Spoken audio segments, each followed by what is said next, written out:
구약 성경 느헤미야서 13장 23절부터 31절입니다. 기도하겠습니다. 하나님, 시간 말씀 묵상할 때 함께 하시고 영광을 받아 주시옵소서. 연약함을 감춰주시고 오직 십자가의 영광만 드러내 주시옵소서. 알다가 예수님의 이름으로 기도하옵나이다. 아멘. 포스트 코로나 얘기를 오전에 목사님이 하셨는데, 앞으로는 포스트 코로나 시대를 우리가 살아갑니다. 이전으로 돌아가고 싶어도 돌아갈 수 없다고 봅니다. 그럴 가능성이 많아요. 교회는 앞으로 포스트 코로나를 어떻게 보낼 것인가 고민을 많이 하게 돼요. 근데 그 중에 하나는 사실은 결론은 교회가 가정이 회복되는 것 외에 길이 없다는 거예요. 가정이 살아나야 교회가 살아나는 거예요. 포스트 코로나 시대에 모두가 교회를 못 나오는 상황이 벌어진다면 가정에서 믿음을 지키는 가정들이 교회가 돼서 큰 교회가 작은 교회들이 연합하는 그런 교회가 형성돼야 되는 거예요. 그래서 포스트 코로나 시대를 맞이해서 우리는 어떻게 하면 하나님이 기뻐하는 가정을 세울지를 다시 한번 고민하지 않을 수가 없어요. 여러분의 가정이 믿음의 가문이 됐으면 좋겠습니다. 제가 그래서 가정에 대한 오늘 본문의 얘기가 가정회복에 대한 얘기가 있어서 제가 좋아하는 초등생들 시를 몇 개를 긁어봤습니다. 초등학생들의 시 중에 새 얼굴 엄마가 있었어요. 이렇게 돼 있어요. 우리 엄마는 얼굴이 세 개다. 한 얼굴은 즐거운 모습, 한 얼굴은 화난 모습, 한 얼굴엔 근심이 있는 모습이다. 시험 엄마를 화나게 만드는 괴물. 시험 엄마를 좋게 한다. 시험 근심이 많을 때도 있다. 엄마라고 부르면 왜? 라고 소리치면 가끔은 엄마 부르면 왜? 라고 상냥하게 해준다. 하지만 마음속 깊이에는 나를 사랑하는 마음이 가득. 이게 가정에 대한 마음이에요. 중독이라고 하는 시가 있어요. 이건 초등생 시는 원래 아닌데 초등생 시로 너무 많이 알려져 있어요. 틈만 나면 게임한다고 중독이라 하지만 난 학교 갔다 와서 할 뿐, 난 학원 갔다 와서 할 뿐, 나는 밥 먹고 할 뿐, 난 똥 싸고 할 뿐. 학교도 안 가, 학원도 안 가, 밥도 안 먹고 똥도 안 싸. 틈도 없이 하는 게 중독이지. 틈도 없이 잔소리하는 엄마가 중독이지. 세요. 자, 다음은 삼행시인데 소나기예요. 여러분이 한번 소 이렇게 해보세요. 시작. 소방차가 불난 집 불을 끈다. 나는 신나게 구경을 했다. 기절했다. 우리 집이었다. 아주 시가 막히더라죠. 우리 가족이 있습니다. 엄마는 나비. 이유는 엄마가 예쁘다는 소리 많이 들어서 꼭 나비 같다. 나는 새. 이유는 새가 노래를 많이 하고 잘하니까 내가 꼭 참새 같다. 언니는 토끼. 이유는 착하고 예쁘고 샐러드를 좋아해서 토끼 같다. 아빠는 개. 이유는 내 부탁을 잘 들어주고 나랑 잘 놀아줘서 개 같다. 애들이 아빠를 개로 여기더라고요. 마지막 하나 더 있습니다. 안영선이라고 하는 분이 쓴 시인데, 둥근 우리 집. 내 생일날 피자 한 판 시켰다. 열어보고 또 열어봐도 일하러 가는 게 아버지 아직 안 오신다. 형의 배가 꼬르륵, 나는 침이 꼴깍. 그래도 보기만 하고 참는다. 5조각 모두 모여야 피자 한 판.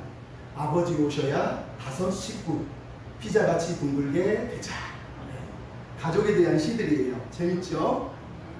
네, 옛날에 김영승이라고 하는 분이 반성이라고 하는 제목의 시를 썼어요. 근데 시 내용이 이랬어요. 연탄장수 아저씨와 그의 두 딸이 리아거를 끌고 왔다. 아빠, 이 집은 백장이지? 금방이겠다 뭐. 아직 소녀티를 못 벗은 아이들이 연탄을 날라다 쌓고 있다. 아빠처럼 얼굴에 검정칠을 한 채 명랑하게 일을 하고 있다. 내가 딸을 낳으면 이 얘기를 해주리라.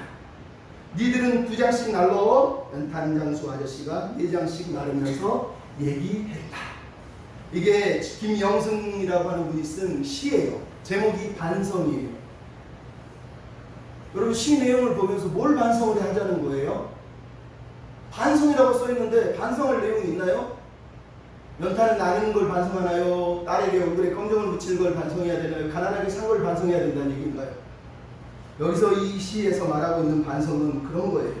옛날에는 가진 것이 많이 없어도 서로가 행복하고 사랑하고 살았는데 지금은 그렇게 살지 않은 것을 반성하라는 거예요. 저 가난한 집은 연탄을 나누면서도 그렇게 행복해하는데 왜 우리는 그 많은 걸 다 가지고 살면서도 불행하다, 불평하며 사냐는 거예요. 그걸 반성하라는 거예요. 여러분, 이 땅의 가정이 행복하지 못한 이유가 뭐예요? 우리가 반성하지 않아요. 어떻게 살았는지, 뭐 하고 있는지를 돌아보지 않는다는 거예요. 슬프지 않습니까? 최근에 끝난 부부의 세계라고 하는 드라마가 대박을 쳤습니다. 드라마 내용은 완전히 쪽박이죠. 기독교인이 볼 내용은 아니에요. 근데 최근에 5월 27일에 포항에서 현실판 부부의 세계, 그래서 포항에 실제로 부부의 세계가 일어나는 것을 그 당한 여자가 너무 분노해서 인터넷 포항 맘카페에 올려버렸어요. 내용이 뭐냐, 자기랑 결혼하기로 한 남자가 결혼 전에 집을 사자고 집을 샀더니 상간녀를 데려다가 그 집에서 자기가 결혼하러 올 때까지 같이 살았다는 거예요. 그러면서 자기가 결혼해서 포항으로 이사 왔는데도 문자를 주고받으면서 그 여자애 아직도 집에 있어, 하나 그 침대에 좋은데, 이러면서 문자를 서로 남편하고 나누더라는 거예요. 근데 재밌는 건 이 여자가 자기도 남자친구가 있으면서 자기 남편을 꼬셨다는 거예요. 그러니까 이 일을 당하는 여자가 얼마나 기가 막히겠어요. 전현이 저 여자가 남편을 꼬시고 또 다른 남자친구가 있는 거예요. 얼마나, 진짜 이게 가정입니까? 이게 행복입니까? 엊그저께 뉴스에 나온 내용, 처참한 내용을 여러분이 보셨을 거예요. B씨라고 하는 이제 나이도 43살 먹은 계모가 자기 아들 9살, 뭐 지 아들이 아니니까 그렇겠죠. 여행 가방에 집어넣어서 7시간 동안 가둬놨다가 결국은 죽었어요. 나중에 알고 보니까 폭행을 해서 얘를 때린 거예요. 지 아들이 아니니까, 계모니까. 가방에 넣어놨다가 똥 싸고 뭐 오줌 싼다 그러니까 잠깐 꺼내놨다 똥 싸니까 더러워가지고 그거 던지고 또 작은 가방 하나 더 마련해가지고 거기다 집어넣어. 결국은 죽인 거예요. 여러분, 이게 우리가 살고 있는 세상이에요. 이게 무슨 세상이냐는 거예요. 우리가 반성을 하지 않는 거예요. 우리가 반성해야 될 내용은 가정이라는 건, 삶이라는 건 나 혼자 나만을 위해 사는 게 아니라는 거예요. 교회도 마찬가지예요. 나 혼자 즐겁게, 나 혼자 행복하게, 해피하게 사는 게 무슨 교회예요. 같이 함께 행복하지 않으면 그거는 교회가 아니고 가정이 아닌 거예요. 하나님의 창조의 비전은 나 혼자 행복하라고 지은 적이 한 번도 없다는 거예요. 함께 행복하는 게 하나님의 마음이라는 거예요.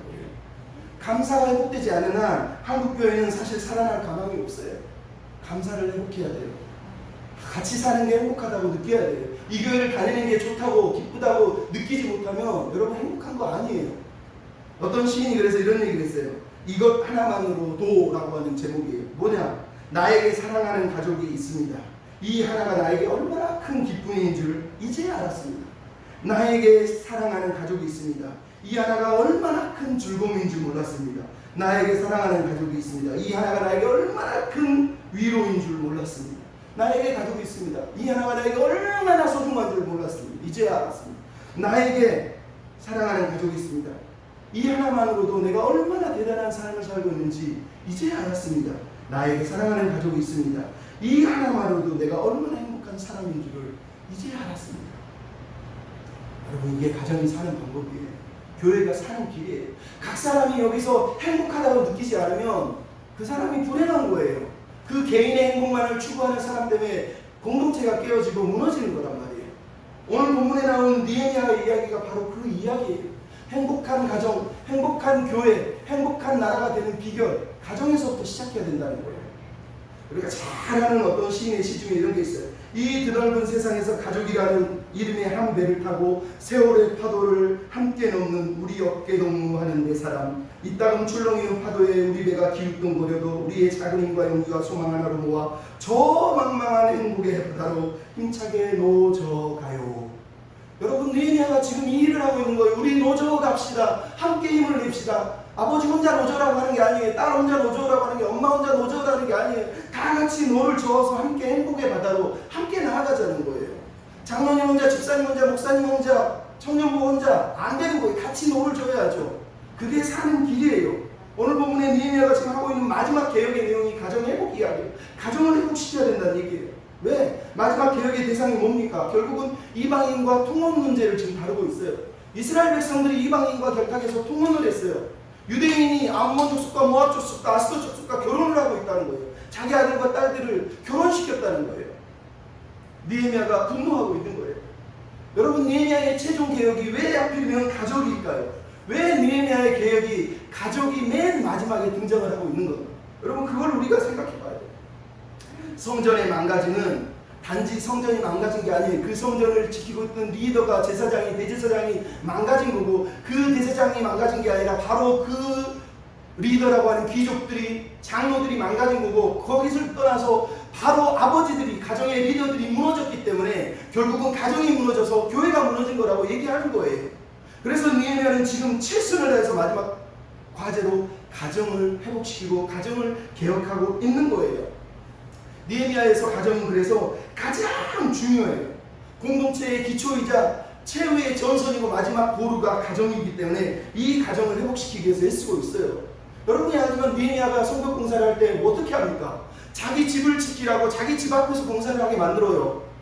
또 일을 할 때도, 적이 쳐들어올 때도 자기 집 앞에서 가장 가까운 데서 일을 해서 자기 가족을 보호하게 하려고 자기 가족 중심으로 일을 시키는 걸 본단 말이에요. 느헤미야 10장에 이스라엘 백성이 막 은혜를 받으니까, 하나님의 은혜를 받고 눈물 다 짠다고 뭐 하죠? 서약을 해요. 그 서약의 첫 번째 내용이 우리가 통혼하지 않겠다고, 이방인과 결혼하지 않겠다고 서약했던 내용이에요. 첫 번째 내용이에요. 첫 번째. 그만큼 중요했다는 거예요. 그것을 지금 느헤미야가 마지막 개혁으로 삼고 있는 이유는 그들이 생각한 첫 번째이자 가장 중요한 가장 마지막 숙제가 가정이라는 거예요. 이게 가장 중요하기 때문이에요. 왜요? 여러분 창세기 2장 3장을 보세요. 하나님이 이 땅에 에덴을 창조하시고 제일 먼저 세운 게 가정이란 말이에요. 사단이 가장 먼저 공격한 것도 가정이에요. 왜? 가정이 무너지면 교회는 무너지는 거예요. 하나님 믿는 신앙도 무너지는 거예요. 그래서 가정이 중요하단 말이에요. 그래서 성경의 이야기는 가정의 이야기잖아요. 아담과 하와, 가인과 아벨, 야곱과 형들, 이삭과 이스마엘, 요셉과 형들, 다 가족 이야기예요. 가정이 깨어지니까 서로가 무너지고 서로가 서로를 죽이려고 한단 말이에요. 그래서 성경은 처음과 마지막이 항상 가족으로. 여러분 그래서 가정을 지키는 게 중요한 거예요.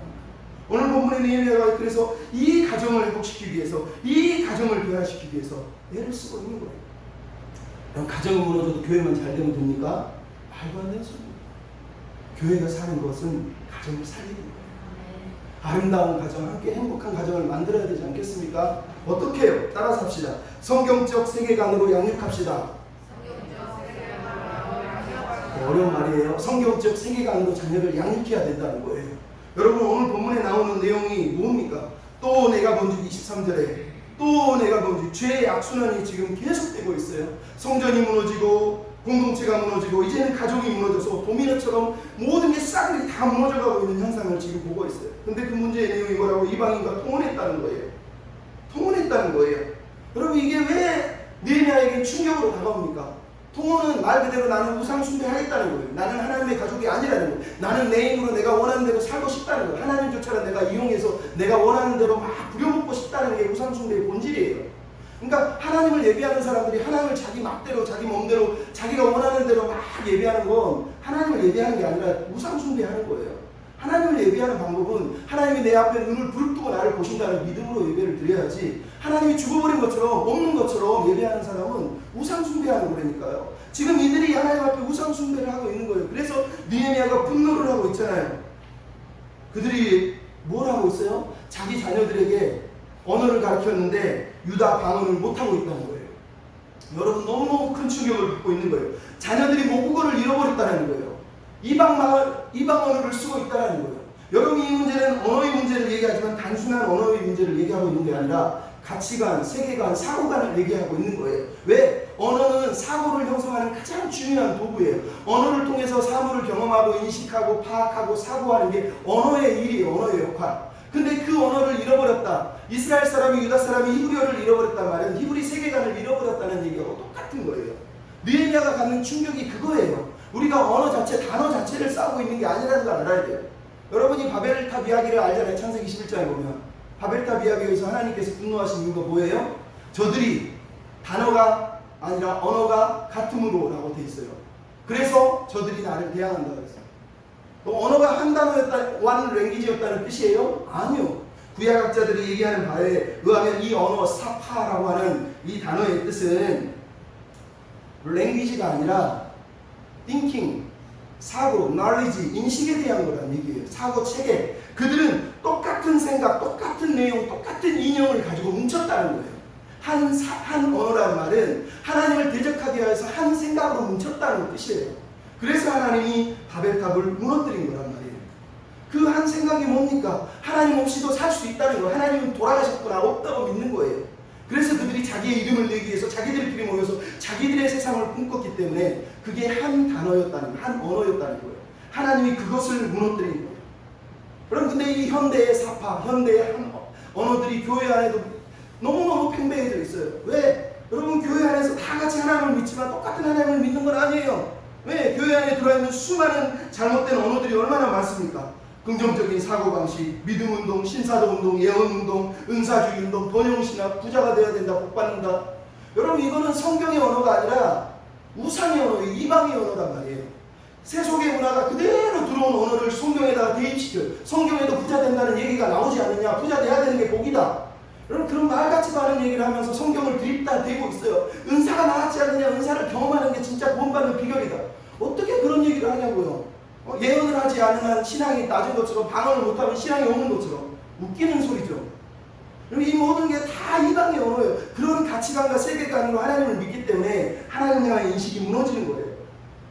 여러분, 집에 책 중에 조엘 오스틴 책이라든가 아니면 마를린 해키의 가게의 조주를 끊어라, 베니인의 성령의 기름 부으심, 존 아반지니, 로버트 틸턴, 로드 파슬리, 존 해기, 조이스 마이어, 케네스 코플랜드, 토드 벤틀리, 오프라 윈프리, 이런 사람 책 있으면 다 갖다 버리세요. 그런 건 기독교적인 책이 아니라 부흥의 이단, 부흥식의 책이에요. 부흥식의 책.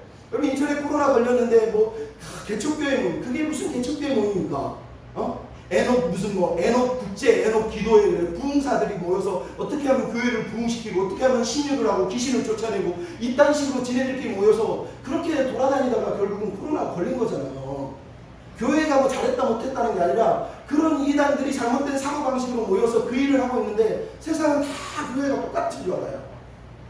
왜? 교회가 그러고 있어요. 우리도 그러거든요. 교회에서 예배는 드리지만 사실은 하나님 경험하고 쫙 기도해서 나아갔으면 좋겠고, 하나님 축복해서 부자 한번 돼봤으면 좋겠고, 다 마음속에 한구같이 품고 있잖아요. 그런 세속적인 언어, 세상적인 언어가 들어와 있으니까 세상이 교회를 가는 거예요. 여러분, 긍정적인 사고는 그냥 일반 은총회에서 누릴 수 있는 사고지 성경적인 언어는 아니에요. 긍정적으로 사세요. 누가 뭐라 그럽니까? 하지만 긍정적으로 사는 게 믿음의 방식은 아니에요. 하나님은 그걸 원하지 않기 때문에. 저기 감각한 교회에 가면 그 목사님이 책을 하나 썼는데 제목이 말의 힘이에요.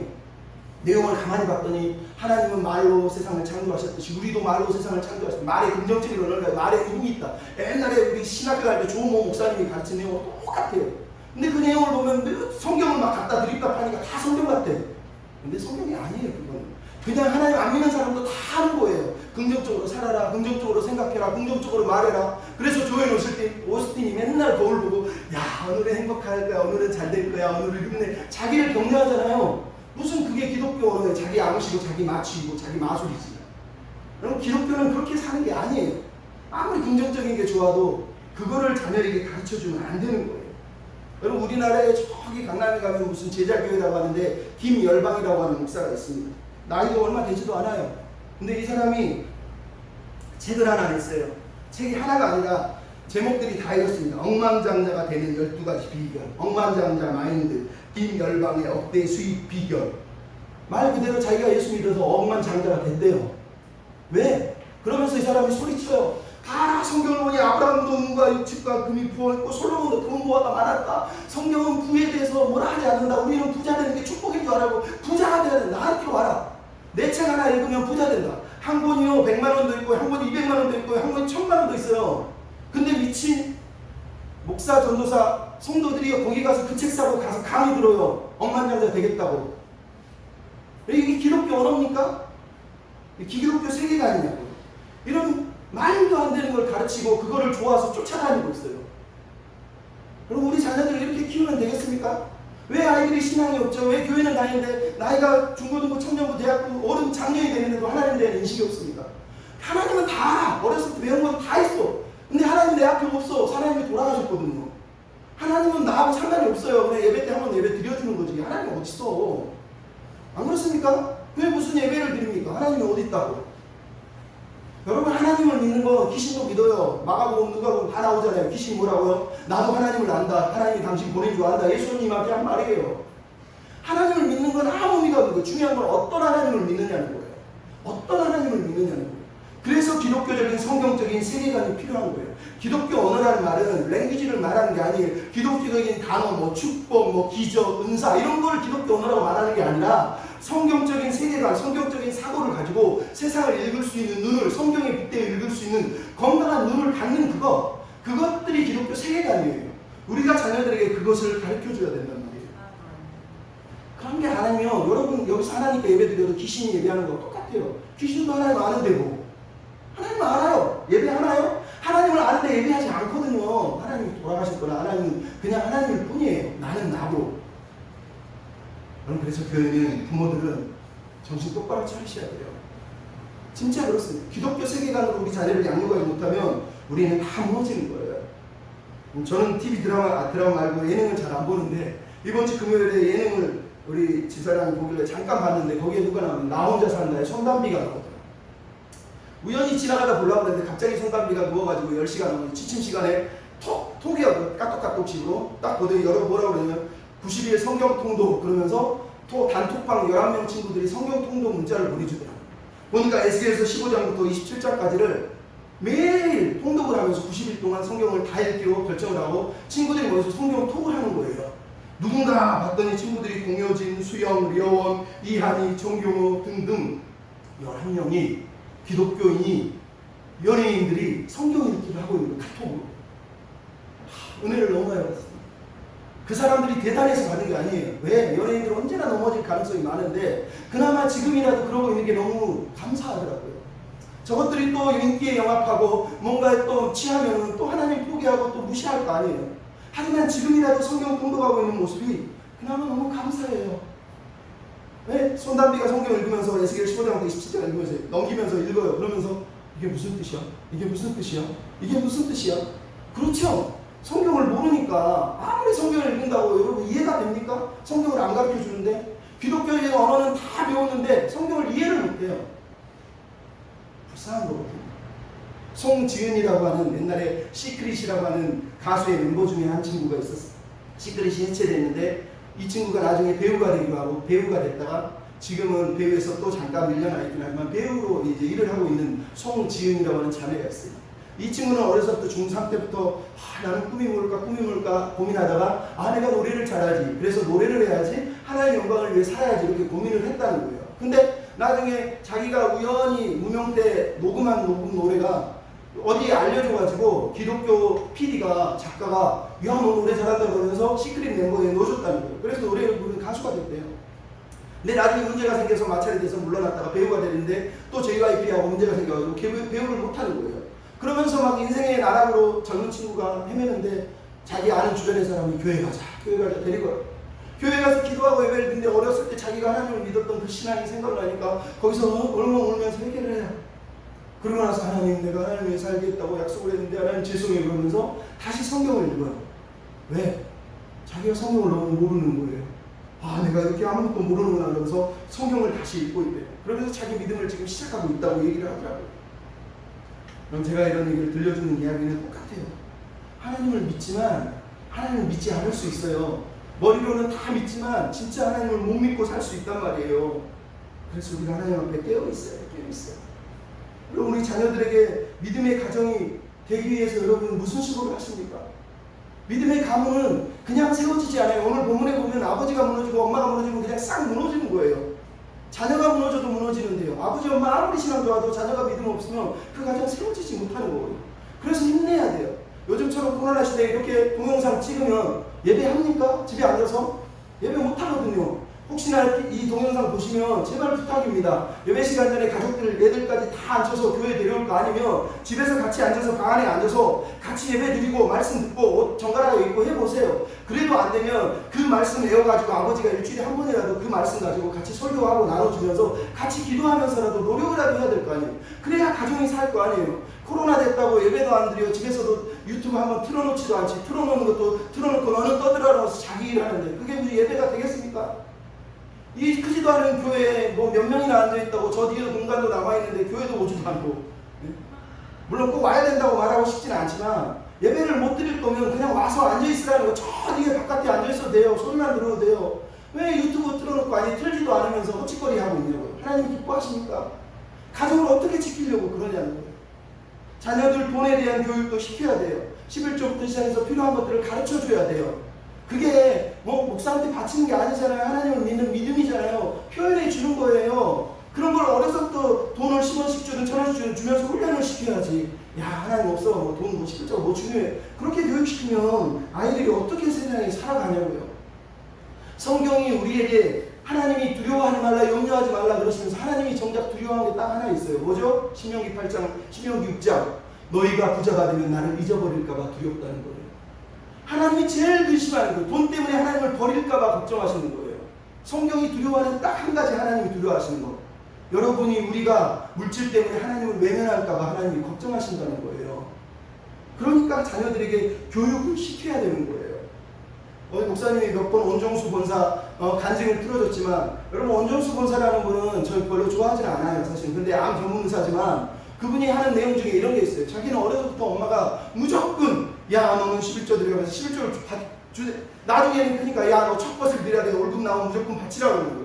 자기는 싫은데 엄마가 계속 시키는 거예요. 그래서 어쩔 수 없이 자기가 11조도 드리고 첫 것도 드리면서 왜 그래야 돼 왜 그래야 돼 그러면서 드리다가 결국은 지금 그게 어머니가 얼마나 자기한테 값진 유산을 줬는지를 깨닫고 감사하면서 그 어머니의 기도와 헌신 때문에 자기가 지금 이렇게 믿음으로 서 있다는 거예요.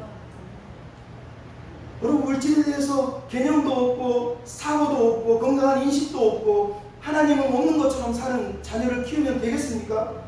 하나님을 믿는다면 바르게 예배하게 만들고 바르게 헌금하게 만들고 그러면서 사는 거예요. 그거 나쁜 거 아니에요. 애들이 지금은 막 짜증 부리겠지만 크면 알아요. 그 부모의 기도와 부모의 눈물이 나를 여기까지 끌고 온 거예요.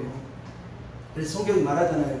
너희 자녀를 주의 교양과 훈계로 양육하라는 거예요. 교훈과 훈계로 양육해야 됩니다. 그리고 일본의 오카노 목사님에게 어느 부부가 편지를 썼는데 내용이 그랬어요. 자기 남편이 일본으로 어쩔 수 없이 파견을 나가서 자기가 따라갔는데 자기 아이가 5살인데 일본은 연못이 많잖아요. 연못을 뛰어들어서 얘가 놀다가 빠져서 꼬르꼬르 안 올라오더래요. 와! 달려가서 건져냈는데 얘가 뇌가 맛이 가가지고 완전히 그냥 뇌 사상태가 된 거예요. 얼마나 슬픈지 병원에 입원시켜놓고 날마다 울면서 기도하는 거예요. 아이는 건강이 안 났는데 기도하고 하나님을 찾다 보니까 성경을 읽게 되고 성경을 읽다 보니까 아 하나님 감사합니다. 내가 이 고통 속에 하나님을 붙들어서 너무 감사합니다. 그러면서 믿음으로 그 과정을 이겨내는 거예요. 그랬더니 어느 날 일본의 병원에 있는 사람들이 자기를 보고 당신은 왜 이렇게 얼굴이 밝으세요? 아 당신 교회 다니지 하나님 믿지? 나도 그 하나님 좀 믿고 싶어 이러더라고요. 왜 다른 부모 같으면 이미 몇 번이고 1000번이고 넘어졌을 텐데 이 여자가 성경을 읽고 기도하면서 얼굴에 막 빛이 나니까 아니 이 고통 속에 저 사람들이 감사하고 기뻐하네? 당신이 하나님이지 나도 믿을래 그러더라는 거예요. 놀랍지 않습니까? 그 여인이 오카노 목사님한테 편지를 이렇게 썼어요. 아들의 상처는 여전하지만 우리 가족은 하나님께 감사하고 복음을 전함을 기뻐합니다. 아들이 12년을 누워있지만 하나님의 은혜로 견딜 수 있어서 불신자에게 전도할 수 있어서 나는 아무것도 아니구나라고 하나님을 의지할 수 있어서 너무 감사합니다. 그랬더니 그 딸이 초등학교 2학년 딸이 시를 학교에 100일장에 냈는데 당선이 됐는데 내용이 이랬어요. 12년이 지났다. 지금까지도 기도를 해왔는데 소용이 없었다. 하지만 우리는 하나님을 버리지 않고 열심히 기도한다. 왜냐하면 하나님께서 우리에게 시간을 주시는 것일지도 모르기 때문이다. 우리 오빠를 보면 오빠가 누워있는 모습이 마치 천사 같다. 우리 오빠는 이 어려운 위기에도 이겨내리라 믿는다. 우리 오빠가 빨리 나왔으면 좋겠다. 그럼 초등학교 2학년이 이런 100일장을 씁니다. 왜? 엄마를 보고 부모를 보고 하나님을 배워서 그런 거예요. 이 땅의 교회가 여러분들이 우리가 그런 믿음으로 못 살아내면 우리 아이들은 절대 하나님 앞에 설 수가 없어요. 기도해야 됩니다. 두 번째 따라합시다. 건강한 인격의 사람으로 만듭시다. 건강한 인격자로 세워요. 여러분 부자 되는 거 성공하는 게 하나님의 비전이야. 하나님의 목적은 우리가 마음이 변화돼서 진짜 건강한 믿음의 백성이 되는 게 목적이라는 거예요. 사람이 되라 맨날 얘기해요. 사람 좀 되라 사람 좀 되라. 교회 다니는데 사람이 안 되는 사람이 너무 많아요. 뭐가 튀어나올 뻔했습니다. 여러분 오늘 본문의 내용을 보십시오. 통원 금지를 하기 위해서 니에미아가 뭘 합니까? 25절에 보면 사람을 끌어다가 책망하고 조주하고 때리고 머리톱을 뽑아낸다고 얘기해요. 얼마나 분했으면 여러분 느헤미야가 지금 하고 있는 거는 막 감정적인 폭발이 아니에요. 가정이 무너지는 것이 가장 큰 아픔이라는 걸 느헤미야가 알고 있다는 그 심각성을 오늘 본문이 보여주는 거예요. 근데 더 중요한 게 뭐예요? 28절에 보면 대제사장 엘리야십의 손자의 아들이 산발랏의 사이가 되었다는 거예요. 그래서 쫓아내버렸대요. 이게 중요한 거예요. 왜? 여러분 왜 성전이 타락했죠? 우리는 그냥 대제사장이 타락한 줄 알았어요. 근데 오늘 본문의 내용이 뭐예요? 성전이 타락한 이유는 대제사장 아버지가 집에서부터 이미 타락한 거예요. 이미 자기 자녀를 말씀으로 하나님이 살아있는 분으로 모시고 사는 게 아니라 야 하나님 죽었어 없어라고 생각하고 자녀를 키운 거예요. 그래서 산발락과 도비아에게 자기 손자와 자기 자녀들을 결혼시킨 거예요. 이방 문화, 부, 물질, 명예, 권력 그것을 자기 인생의 목표로 삼으면서 교회에서는 하나님을 예배한 거예요. 그래서 교회가 망가진 게 아니라 사실은 가정이 무너졌다라고 얘기하는 거예요. 가정과 교회는 그래서 하나라는 얘기예요. 대제사장이 이렇게 무너져 있는데 어떻게 가정이 건강하겠어요? 대제사장이 통원하는데 장로들은 왜 안 합니까? 집사들은 권사들은 왜 안 합니까? 다 하겠죠. 이 본문을 따르면. 그래서 교회가 무너졌다는 거예요. 그럼 최근에 PD수첩에 5월 12일에 나온 PD수첩을 보면 감리교회 어느 목사님이 성폭행에 공금횡령에 엄청나게 많은 죄를 지었는데 이 사람이 해필이면 감리교 감독이어서 그 노예에서 이 사람을 면제시켰어요. 난리가 나가지고 감리교회에서 피켓 들고 시위하면서 이 사람 좀 해결해달라고. 엊그저께 뉴스에는 뭐가 났어요? 전북의 한 교회 목사가 여신도 9명을 성추행을 했어요. 몇 년 동안. 뭐라고 했는 줄 아세요? 이렇게 해야 천국 간다 라고 그랬대요. 미친놈이죠. 64세밖에 안 되셨어요.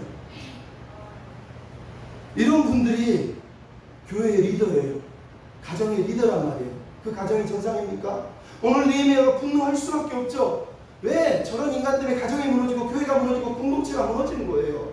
그럼 그래서 느헤미야가 분노하는 거예요. 교회가 이 땅에 교회가 잃어버린 게 뭔지 아세요? 권징이에요. 권징. 옛날에는요 목사님들이 장로님도 마찬가지로 잘못했으면 여러분 잘 아는 거 있잖아요. 주기철 목사님이 자기 스승 장로님이 교회 늦게 왔다고 장로님 들어오지 말고 신발 들고 그 뒤에 서 있어.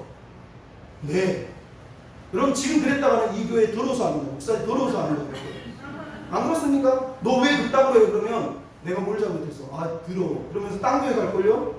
그럼 교회가 그렇게 하니까 망가지는 거예요. 가정에서부터 사람이 안 되면 그렇게 사는 거예요. 하지만 사람이 인격이 성숙해지면 신앙 안에 자라가면 어른이 말을 하면 들을 줄 알고요. 깨달을 줄 알고요. 잘못했다고 느끼는 거예요. 그게 나쁜 게 아니고 자기를 죽이는 게 아니고 성범죄자, 성폭행자가 아니면 말씀으로 가르치면 들어야 되는 거예요. 그럼 이 땅의 교회가 그래서 회개해야 돼요. 우리가 이렇게 회개하지 않으면 설 수가 없습니다. 믿음의 자녀를 양육해야 되지 않습니까? 제가 옛날에 한번 얘기했지만 유정옥 사모라고 하는 분이 말하지 않아도 들리는 소리라고 하는 에세이집을 냈는데 그 글에 이런 게 나와요. 자기 아들이 군대에서 추석 연휴를 받아 휴가가 아들이 너무 기다려져서 25일날 휴가를 맞춰서 기다리는데 11월 25일인가 그래요. 12월이 아니고 아들이 왔는데 12월인가 11월인가 추석이래요. 와서 아이고 수고했다 옷을 벗기고 체육복을 주고 갈아입는데 아들이 체육복을 입는데 다리가 펄겋게 멍이 들어. 너 왜 그래? 그랬더니 아들이 그러고 엄마 내가 그리스도인이라는 표시야. 예? 그게 무슨 얘기야? 그랬더니 아들이 군대에서 유격을 받는데 세상에 샤워를 하는 동안에 누가 자기 전투복 하나를 체육복 하나를 훔쳐가 버렸다는 거예요. 군대는 체육복과 군복을 섞어서 못 입기 때문에 자기는 어쩔 수 없이 유격 안에 일주일 내내 군복만 입고 유격을 했다는 거예요. 잘 때도 군복을 입어야 돼. 왜? 체육복이 없으니까. 윗도리만 입으면 난리가 나는 거예요. 그랬더니 친구들이 와가지고 야 체육복 훔쳐라. 체육복 훔쳐라. 너 바보 가지고 너도 훔쳐. 근데 얘가 나는 하나님 믿는 사람이야. 나는 그럴 수 없어. 그리고 옷을 안 훔쳤대요. 그렇게 3일이 지나니까 사람들이 그때 자기한테 다가와서 그러더니 야, 너 진짜 그리스도인 맞구나. 너 진짜 하나님을 믿는 사람 맞구나. 나는 네가 어떻게 일주일을 보낼까 고민했는데 난 널 존경해. 네가 믿는 하나님을 나도 믿고 싶다. 어떤 사람은 간식 사다 주고 어떤 사람은 내가 체육복 사다 줄게 이러면서 체육복 사주겠다는 애들도 나오고 아이가 웃으면서 자랑을 하고 엄마 내가 그리스도인이라는 표시야. 여러분 우리 자녀가 이 정도는 돼야 되는 거 아닙니까? 예수 믿는데 하나님이 돌아가신 것처럼 살면 되잖아요. 되겠어요? 하나님 없는 것처럼 살면 됩니까? 내 앞에 시퍼렇게 나를 보고 있으니까 책복 하나를 못 훔쳐요. 남들은 다 훔치는데 그 군대에 하나님 어딨어? 그러면서 사는데 그 안에 기독교인들이 얼마나 많았겠어요. 근데 이 아이는 하나님이 자기를 보고 있다고 믿기 때문에 훔치지 않은 거예요. 사람이 돼야 됩니다. 사람. 인격적인 성숙함이 하나님의 목표예요. 성령의 열매가 사랑과 협과 평 오래 참음 자비 양성 충성 온유 절제, 이 모든 것 중에 그 어느 것 하나도 기적과 은사와 능력과 관계되는 게 있습니까? 다 성격과 관계되는 거예요. 사랑하고 희락, 화평, 온유, 자비, 절제, 양성, 충성, 전도 다 마찬가지예요. 예수님은, 하나님은 우리가 예수의 사람, 예수님처럼 살기를 원하는 거지, 예수 없어도 돼요, 부자 만들어주세요, 은사 주세요, 천국 보고 싶어요, 그거는 그리스도인이 아니라니까요. 부탁을 드립니다. 마지막으로 여러분 따라서 하나님의 비전으로 양육합시다. 여러분 하나님의 비전으로 양육해야 돼요. 오늘 본문에서 느헤미야가 하고 있는 얘기가 뭡니까? 26절을 보면 이렇게 얘기하죠. 옛적에 솔로몬이 많은 나라 중에 비빌 바에 없는 왕이 이방 여인을 아내로 취해가지고 하나님께 범죄해서 우리 민족이 바벨론 포로가 됐다라고 얘기합니다. 하나님께 범죄했다는, 하나님께.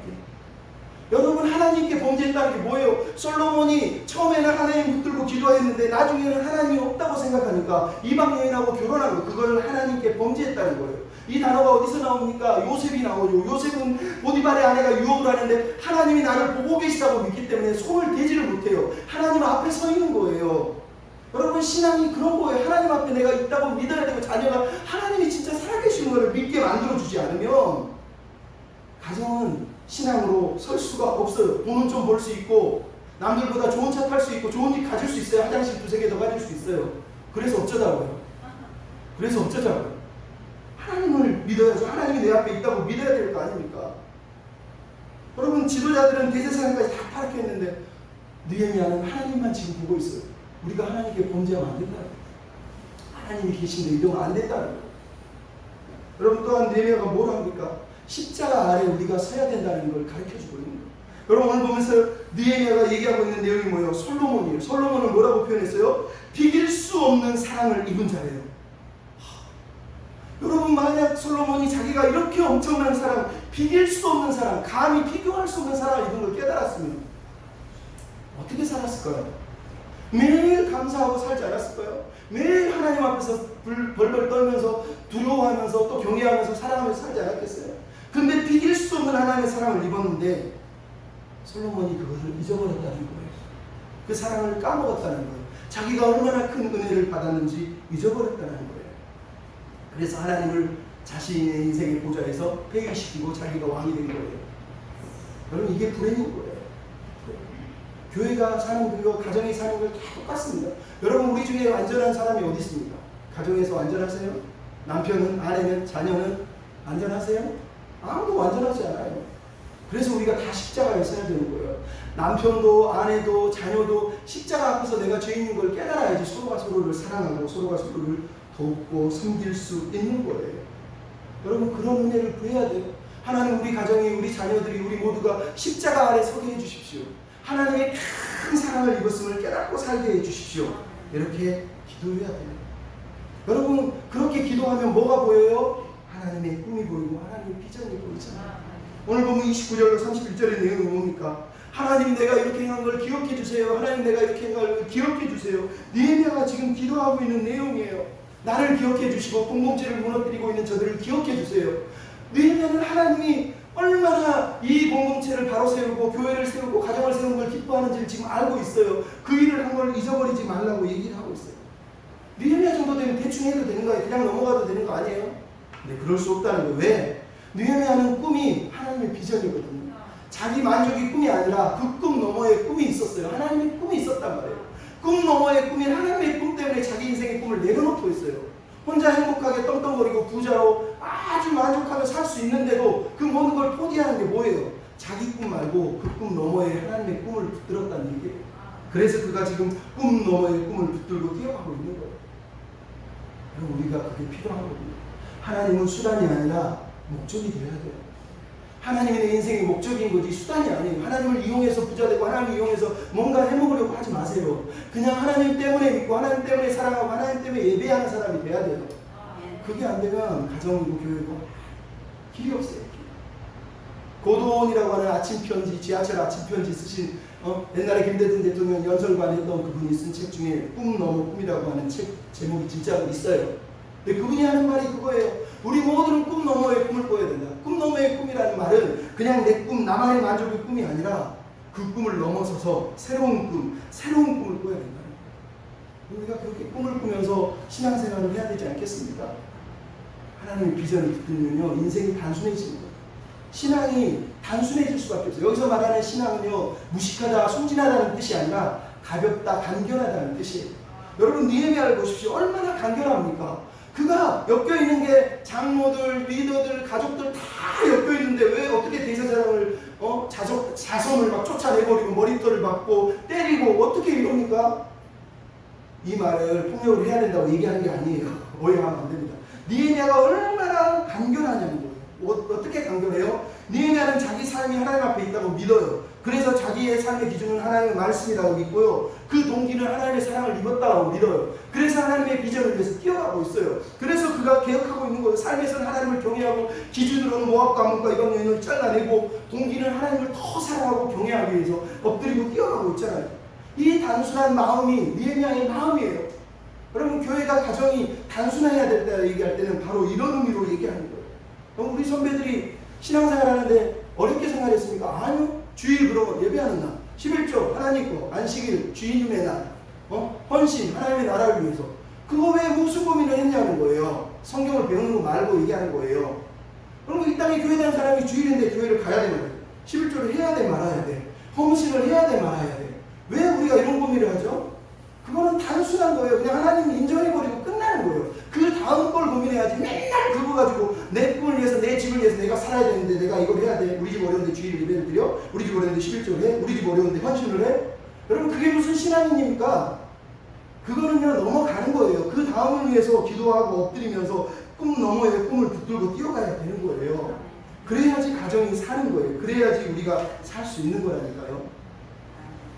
그럼 마지막 얘기만 들려드리고 마치려고 합니다. 좀 시간이 갔지만, 강용우 박사님이라고 하는 분이 있어요. 제가 저번에 한번 들려드렸지만, 여기 양평에 사셨는데 어렸을 때 중학교 때 친구들하고 꽁차다가 눈이 한쪽에 맞아가지고 실명을 해서 하나가 이러니까 나중에 두 개가 다 이래서 앞을 못 보신 분이에요. 그래서 남들보다 매일 학교도 너무 늦게, 5년이나 늦게 가서 거기서 또 중학교, 대학교까지 들어가요. 돕는 그 아내들 통해서 또 돕는 사람을 통해서. 근데 눈이 멀어 있으니까 어떻게 해요? 자녀를 둘을 낳았는데 진석이, 진영이를 키우기가 너무 힘들어요. 근데 하나님 도와주십시오. 이 아이들을 하나님의 사람으로 세우고 싶습니다. 아이들이 하나님을 알아요. 어느 날 3살밖에 안 된 그날들이 아빠는 왜 눈이 멀었어? 내가 어렸을 때 꿈을 꿨는데 너희들 이렇게 됐어. 근데 하나님을 만났을 때 행복해. 너도 하나님 믿는 사람이 됐으면 좋겠어. 아들이 아빠, 그럼 내가 크면 아빠처럼 어려운 사람 돕는 의사가 되고 싶어요.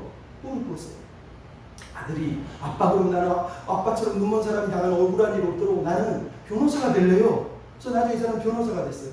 그래서 오바마의 정책 보좌관이 돼가지고 일까지 했던 일이 있어요. 근데 이 두 아이가, 그 중에 큰 아들이 필립스 아카데미 엑스터라고 하는, 앤더버와 엑스터가 미국에서 가장 유명한 명문 사학인데, 고등학교인데, 엑스터에 들어가서 공부를 마치고 하버드 대학에 서류를 제출하는데 에세이를 써서 인터뷰 전에 에세이를 넣었는데, 에세이 내용이 이렇게 돼 있었어요.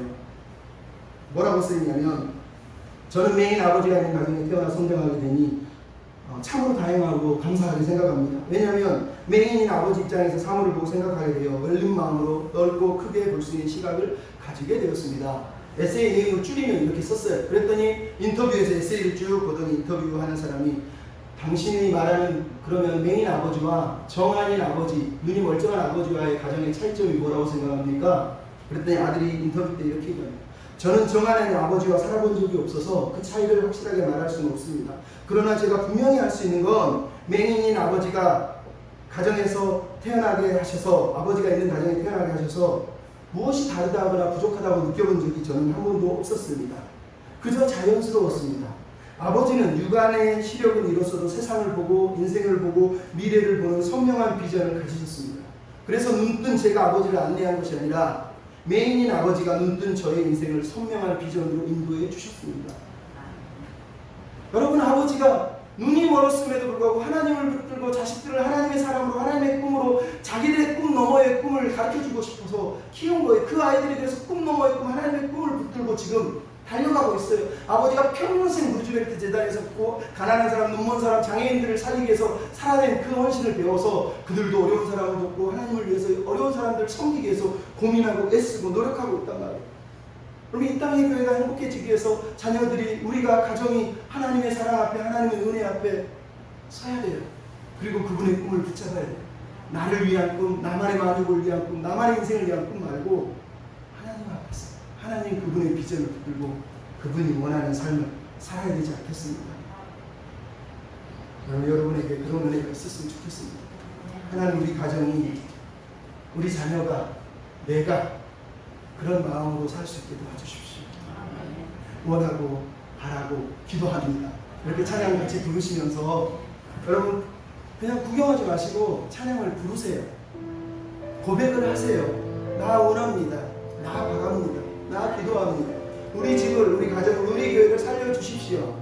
이렇게 기도한 저 여러분이 됐으면 좋겠습니다. 이 세상을 살아가는 동안에 이 세상을 살아가는 동안에 나의 힘을 의지할 수 없으니 나의 힘을 의지할 수 없으니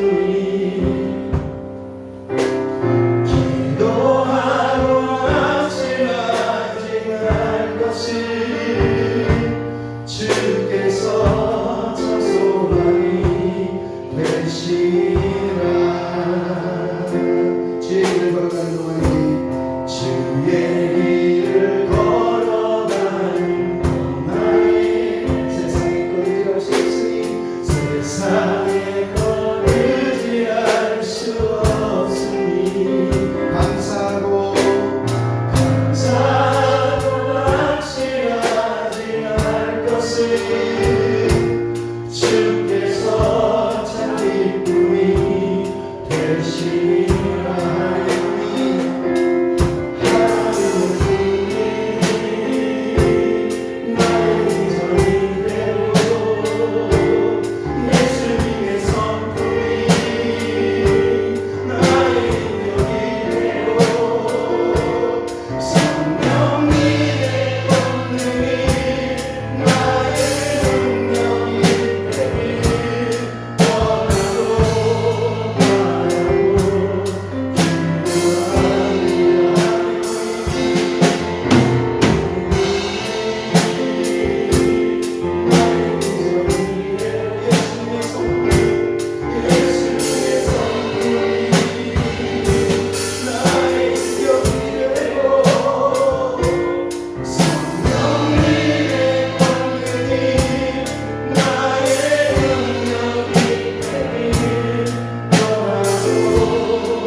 아버지 꿈을 붙들고 살게 해주십시오. 우리 가정이, 우리 자녀가, 우리 남편이, 우리 아내가, 우리의 가정이, 우리의 교회가 아버지의 꿈을 가지고 그 비전을 붙들고 그 성품을 붙들고 그 능력으로 살아낼 수 있도록 우리를 축복해 주시옵소서. 마치 기도하겠습니다.